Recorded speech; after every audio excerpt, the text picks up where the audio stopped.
I spent 6 months making sure my neighbor would never park in our complex again. It cost him $2,000, his lease, and his girlfriend, and it started over a parking spot. When I moved into Riverside Apartments, I was excited. First place on my own, corner unit, and parking spot number 47, right near the entrance. My name was literally painted on the curb. Day 3, I come home from work and there's a lifted black truck in my spot. Not close to my spot, in my spot, with my name visible right underneath his oversized tires. I park on the street, whatever, people make mistakes. Next day, same truck, same spot. I leave a polite note on the windshield.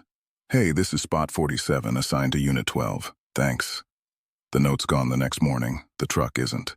So I find the guy, Marcus, unit 18, big dude, tribal tattoos, the kind of neighbor who revs his engine at 6 a.m. and thinks it makes him cool. I knock. Keep it friendly. Hey man, just so you know, spot 47's mine. No worries, just wanted to let you know.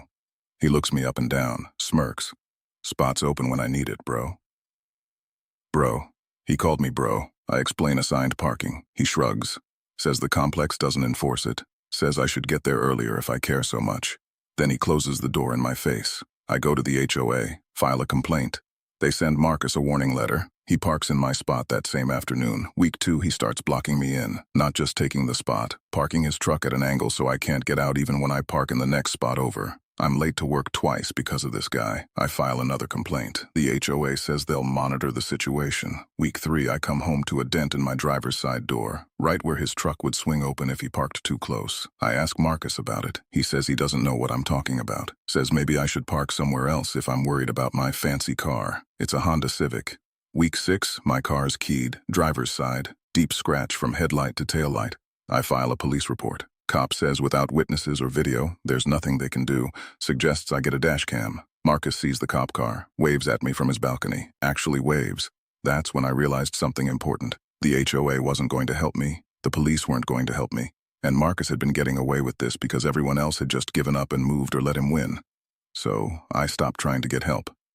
And I started building a case. I bought 3 things, a dash cam with parking mode, a timestamp camera, and a small notebook. Every single time Marcus parked in my spot, I documented it. Photo with timestamp, license plate visible, spot number visible, date and time in the notebook. Every single time he blocked me in, I documented it, how long I waited, whether I was late to work, video of me asking him to move and him refusing, every interaction I recorded, every hostile comment, every threat. You better watch yourself. Accidents happen, that kind of thing. I filed every single parking violation with the HOA, with photos attached. They'd send warnings, Marcus would ignore them. I'd document that too.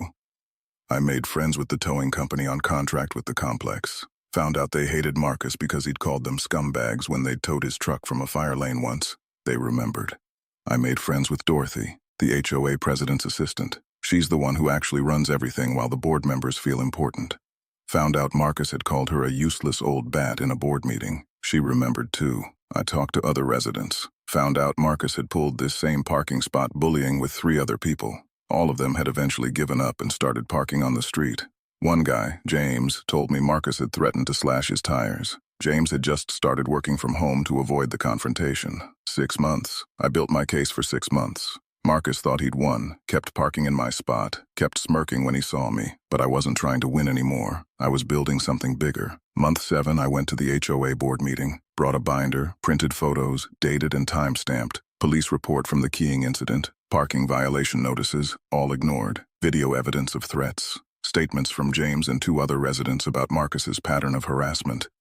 Dorothy made sure my complaint was first on the agenda. The board took 15 minutes to vote, unanimous.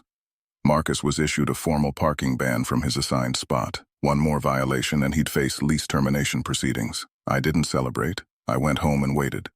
Next day, Marcus parks in my spot. Old habits die hard. I call the towing company. They show up in 12 minutes. That's faster than pizza delivery.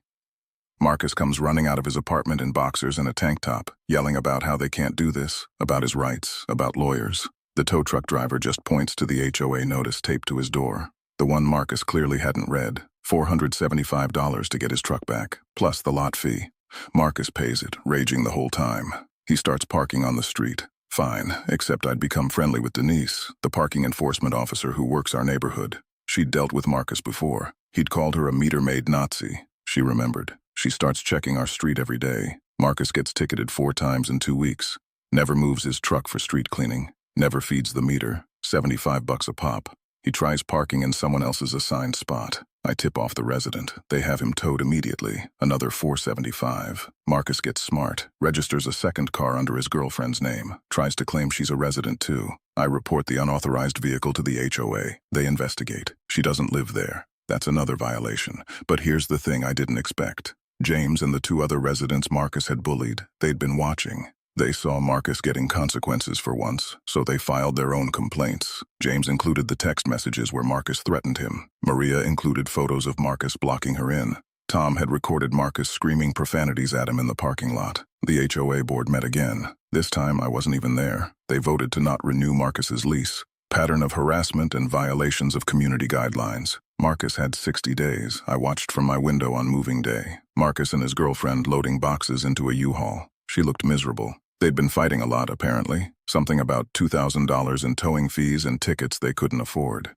He looked up at one point, saw me watching. I didn't smile, didn't wave, just looked at him the same way he'd looked at me that first time. Then I went back to my coffee. The new tenant in Unit 18 seems nice. Older couple. They park in their assigned spot. Spot 47 is mine again. Has been for 3 months now. My name's still painted on the curb. I see Marcus's old girlfriend sometimes at the grocery store. She moved into a place across town, without him. Apparently the financial stress and his anger issues were too much. James parks in his assigned spot now. Maria hasn't been blocked in once. Tom told me he actually enjoys coming home again. And me? I learned something important. Sometimes revenge isn't about getting even in the moment. Sometimes it's about being patient enough to let someone bury themselves. You just have to be willing to hand them the shovel. Turns out, karma doesn't need to hurry. She just needs receipts. If you want to see more revenge stories where justice actually wins, hit subscribe. New episode every week. This is Even Score, where patience is a weapon and documentation is power.